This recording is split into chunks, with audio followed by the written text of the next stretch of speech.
Hello, my name is Don Lubach. I am a member of the Ombuds team at UCSB. You might know about us because of our one on one work that we do. You might not know that we do facilitations, workshops, and various things out in the community. Over the last several years, and starting with the pandemic, we started doing live at lunch events. And the beginning of this academic year brought one of my favorites. It's this one, which is about distributed work. So feel free to watch this at any speed that you'd like. I'll try to break it up into chapters so you can zoom ahead or skip back or revisit if you'd like. But this is a talk about, or this is a workshop. Look at this incredible lineup. One of the things I've learned in my long time at UCSB is we do have fabulous folks who can answer any question or share great examples of how they work. I urge you to look up any of these fine humans who were part of our series, and I'm excited to have you hear their wisdom about distributed work. Well, we are going to begin with Alex Ratty, who so eloquently reminded us that we are in a new era, a new distributed work era. we have to we have to reframe the way that we view the workplace in the way that it is now. We can't keep comparing it to 2019 and what's happened then. The world has shifted. The way that we engage with our constituents has changed. I mean, look at this. This would have been an in-person meeting, I'm sure, in some lecture hall or some classroom. But we now have the technology to be able to adjust to a remote setting. Yeah, a big part of the change involves this technology, like what I'm using just to revisit these workshops that we did. Well, someone who is not at all new to distributed work is Professor John Cottle. I invite you also to look up his bio on anywhere and find out about this researcher who regularly has teams that are as far away as the bottom of the world, up in on glaciers and so forth.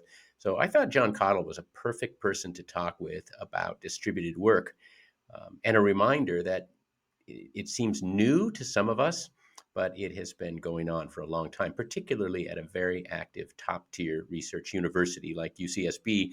Um, the first question I asked Dr. Cottle was, what was it like for his team to look at all of us as we made the transition to remote work during the pandemic? I think it was a really interesting period for everyone, but especially since our group has been really distributed and worked remotely for decades, really, to watch people try to figure out that technology and I think stumble over the same things that we've tried to had to deal with as well. In particular, working through time zones, working through different internet connections, all of those things, trying to find a range of tools that can actually do what you want to do. There's no really one single piece of technology or infrastructure that really solves all of the issues that we find. And so the key for us was really always to find that set of tools that helps you achieve what you want to achieve. And seeing people struggle with all of those things is kind of brought back memories of the ways we'd tried and solve those problems in the past. And also some we simply couldn't solve. And then once those problems become widespread, then we can sort of a bunch of solutions come along that have also would take out. Another takeaway from talking with Professor Cottle is that great researchers are constantly working on the tools that they use to do their job. And that's very motivating. I think, particularly when it comes to the tools for successful distributed work, we all have to be in this era in a constant learning process. Well, the next part is about onboarding and the very, very first moments with a new job, with the academy, with the campus. So let's listen to Catherine Tompkins talk about the first days of being a new employee in this distributed era. More about what does that person's first 5 days look like? Because if they were in the office, that would be a lot easier. They're sitting there, people will stop and talk to them, will, bring them I don't know, a procedure book to read, we'll have meetings, all those things. But if they're at home, just sort of waiting to be grabbed by somebody, that's a really strange feeling for a new fully remote person. So, what Catherine was talking about there was onboarding and how important that is. And I thought that Dr. Cottle's work also with onboarding is very worthy of looking at. And it involves a lot of documentation. So let's listen to the professor talk about how they get new researchers and folks started to work in a very remote setup. The crucial thing is onboarding my team members in a way that they understand both my expectations, but also what they can expect from me. So that really there's clear communication about what kinds of tasks they might be involved in, but also what kind of resources they have available to them, so that if they can't get hold of me or someone else, that they have a set of resources and a set of tools that they can use that might help them solve maybe not all of those issues, but many of them. And so that kind of onboarding document is a living document in our group, and every group member will add to it with new ideas, new tools, new ways of doing things. But really, that's kind of our Bible that we live by: is what does this document allow me to do in the absence of a face-to-face meeting? And so we kind of expand that document to tailor it to individual people within the group, but we also have kind of a common set of ground rules and ground expectations that we use extensively. So to me, that's really the biggest thing, is setting those expectations from the very beginning about what's possible, what's expected. And I think that probably sets a lot of people at ease with respect to what they feel like they need to be achieving in their role. Right. Does this seem like is it a Google Doc, or is it, do you use like a wiki platform, or what are these, what do your instruction manuals look like? Yeah, it's a series of Google documents that have links to wikis for individual things. So it's kind of a Google document that's overarching, and then there'll be a series of wikis under that for specific, for example, fieldwork protocols, for lab protocols, for all of these things that we use on a regular basis. And so that kind of group hive mind style editorial system works extremely well, because it's really hard to keep updating them. But if you update it as you go, then we found it to be a really useful way of doing this. Are these things hundreds of pages, thousands of pages? What do they look like? If you were to drill down into the individual details of the individual laboratory instruments and how you might run them on an hourly basis, I think it might be a couple of hundred pages total. But on a weekly basis, I would say most of the group members might see less than 5 pages of documentation that they could scroll through and find out most of what they're trying to achieve, or get guidance if they can't get hold of them with us. Right. The crucial thing is onboarding my team. All right. Well, we're going to now talk about meetings. Meetings with a distributed team should probably not look like the meetings that we had before we were having distributed workers. And Dr. Donna Coyne is another person on campus, like Professor Cottle, who has been at this game for a good long time. And I don't know if you know this, but there are admissions folks who go hither and yon, really way beyond California, to bring us new gauchos. And so I was curious about how Donna runs meetings with her distributed team members. We have regular team meetings, sort of for the subgroups. And when approaching that, I give a lot of credit to the supervisors of those groups, because they have a really good sense of their team, and they leave breathing room, for lack of a better way to say it, in those meetings to let people talk about what happened with their kids, and then bring it around to, okay, working, we got to do this and we have to do that, who's on that, and getting everybody on the same page. But they need to feel connected, right? They need to know who knows, who's the expert in this area work wise. And you want to be sensitive to the fact that people have other lives, they have big, huge things happening in their life. So we do always try to leave a little bit of room. Well, if you thought onboarding was important before, I invite you to look at onboarding with the lens of the distributed work revolution. Getting people started is probably the biggest key to success, and Catherine Tompkins addressed that with us.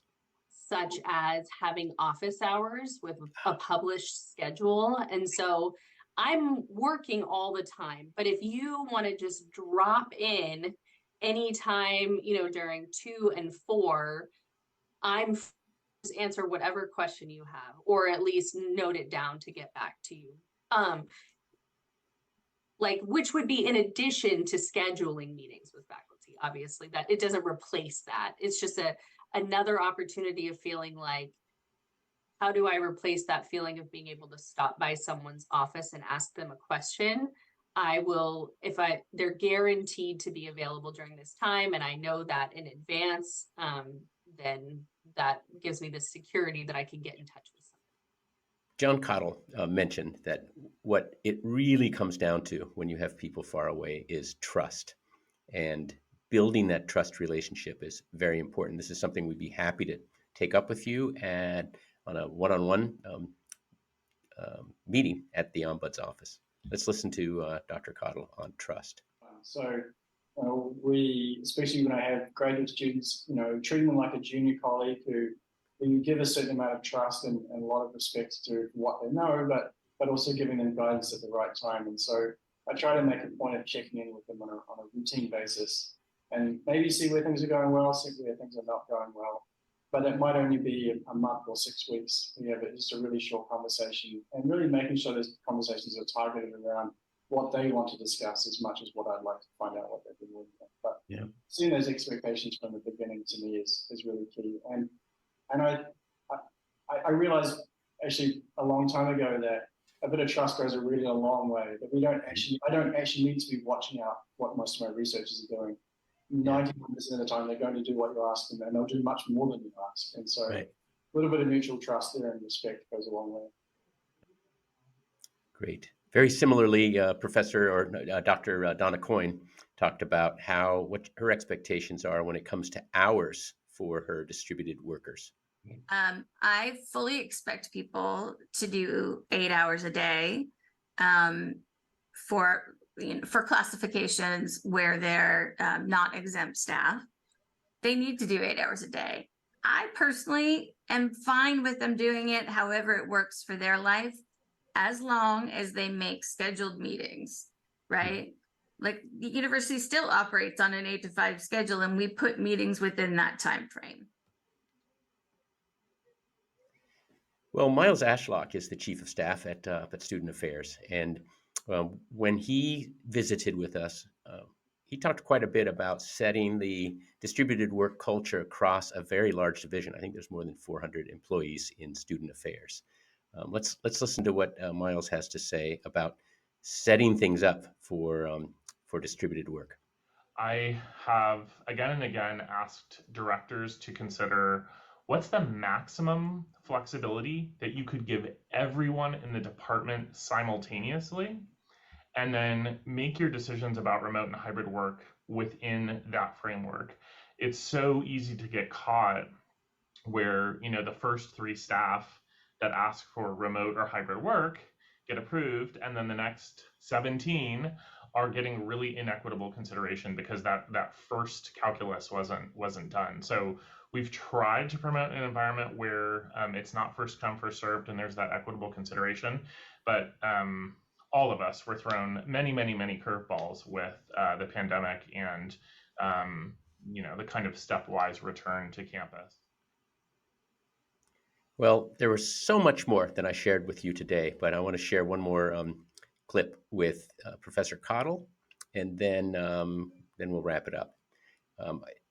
Dr. Cottle talked about how he views the university, and certainly not the way I viewed it before, as a place that doesn't just exist on this peninsula by the sea, but a thriving research university has a much further reach than a lot of us think about. Here's Dr. Cottle. But if you look at the research activities going on, much of what UCSB does is linked to the community or to the broader environment, and it happens intrinsically off campus. And so I guess I've always thought of the campus itself as a hub, but it has satellite locations that are, in my mind, equally important to how the system operates. So I think, not having a fear that if you're not on campus, you're not being productive is something I hear often. And to me, I think, realizing those satellite locations are as important to our mission as the main campus is.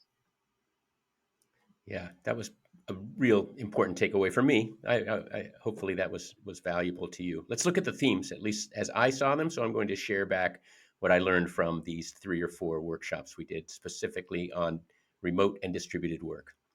Um, First is this is not new for the campus. So if it's new to you, reach out to some of our research colleagues and folks like Donna Coyne and John Cottle. Use your campus network to help you with this, and that could be across the 10 campuses and reserves. But talking with your colleagues about this, don't necessarily invent policy on your own. There's lots of wisdom out there. I like how folks who are successful at distributed work, either as a employee or a manager of an employee, really operate on trust. Boy, I gave that a capital T on my slide there. Please change the way how your meetings work. Change your meetings for these modern times, and come and talk to the ombuds about that if you'd like. We've been studying meetings and are real excited to help you with meetings. Onboarding, the opening culture setting part of bringing someone on, especially a remote coworker, is key. And back to the start with what Alex Ratty said is people, it's a new era. It's not the same as it was before. Thank you for that, Alex. Let's see, do I have any more slides? Yes, here's the slide of the office. In order to carry on conversations like this, like I've been having over this video, check us out. We're at Ombuds.ucsb.edu. Everything we do is confidential, independent, neutral, and informal. So please come check out the Ombuds office. Yeah, here's a picture of our current group. I think that is the end. Thank you for listening, and please check us out at ombuds.ucsb.edu.